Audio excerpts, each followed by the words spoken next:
Assalamualaikum warahmatullahi wabarakatuh.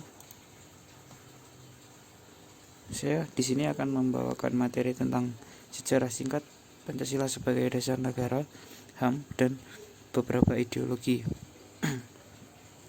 Di sini saya mewakili kelompok yang beranggotakan saya sendiri, Akmal Suksaini, Tegar Muhammad Lutfi. Kemudian langsung saja ke materi. Yang pertama, sejarah Pancasila sebagai dasar negara. Istilah Pancasila sebenarnya telah dikenal sejak zaman Majapahit sebagaimana tertulis dalam buku Negara Kertagama karya Empu Parapanca dan buku Sutasoma karya Empu Tantular, yang berarti berbatu sendi yang 5. Kemudian Pancasila diartikan menjadi panca yang berarti 5 dan sila yang berarti asas. Kemudian pidato Soekarno berjudul Pancasila pada sidang BPUPKI pertama tanggal 1 Juni 1945 menjadi cikal bakal lahirnya Pancasila sebagai dasar negara. Setelah melalui sejarah panjang dengan berbagai perdebatan dan musyawarah, Pancasila ditetapkan sebagai dasar negara Indonesia.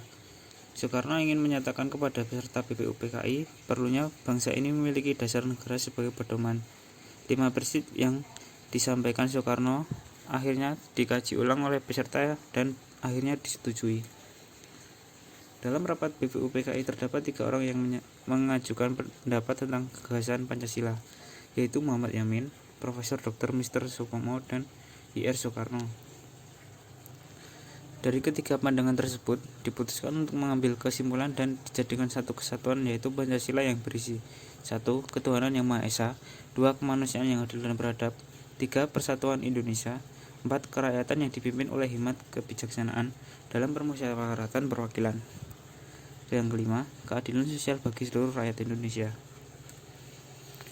Kemudian ada ideologi. Ideologi berasal dari bahasa Yunani yang diambil dari 2 kata, yaitu idea dan logos. Idea berarti ide, gagasan, buah pikir atau konsep.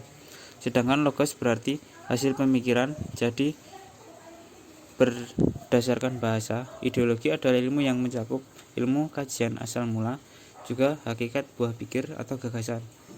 Ideologi merupakan hasil pemikiran yang isinya mencakup nilai-nilai tertentu demi mencapai sebuah tujuan tertentu yang ingin dicapai.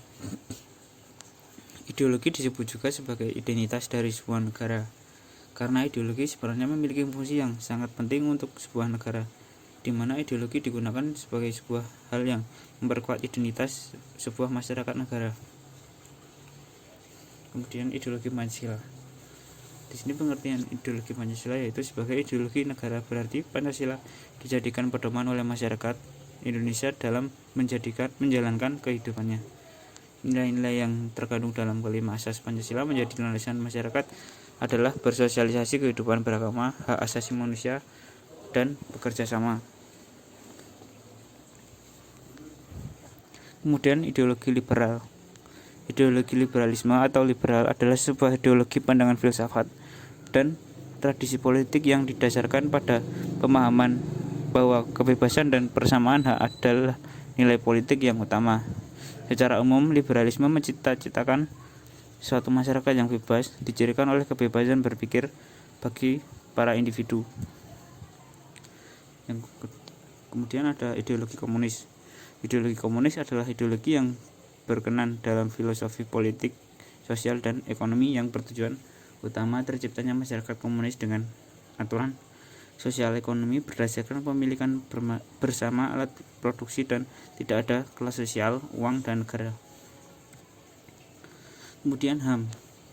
Di sini pengertian HAM secara umum dapat diartikan sebagai hak-hak yang melekat pada diri segenap manusia sehingga mereka diakui keberadaannya tanpa membedakan ras, warna kulit, bahasa, agama, politik, kewarganegaraan, kekayaan, dan kelahiran tanpa adanya diskriminasi. Kemudian ada macam-macam HAM. Yang pertama, hak personal atau hak jaminan kebutuhan pribadi. Yang kedua, ada hak legal atau hak jaminan perlindungan hukum. Yang ketiga, hak sipil dan politik.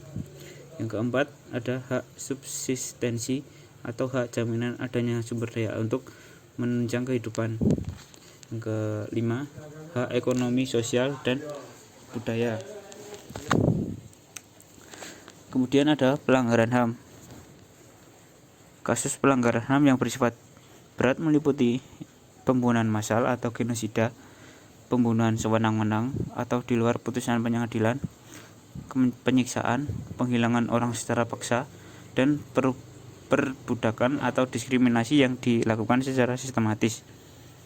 Kemudian kasus pelanggaran HAM yang biasa meliputi pemukulan, penganiayaan, pencemaran nama baik, menghalangi orang untuk mengekspresikan pendapatnya, dan menghilangkan nyawa orang lain. Itu saja materi yang bisa saya sampaikan. Ada kurang lebihnya saya mohon maaf. Wassalamualaikum warahmatullahi wabarakatuh.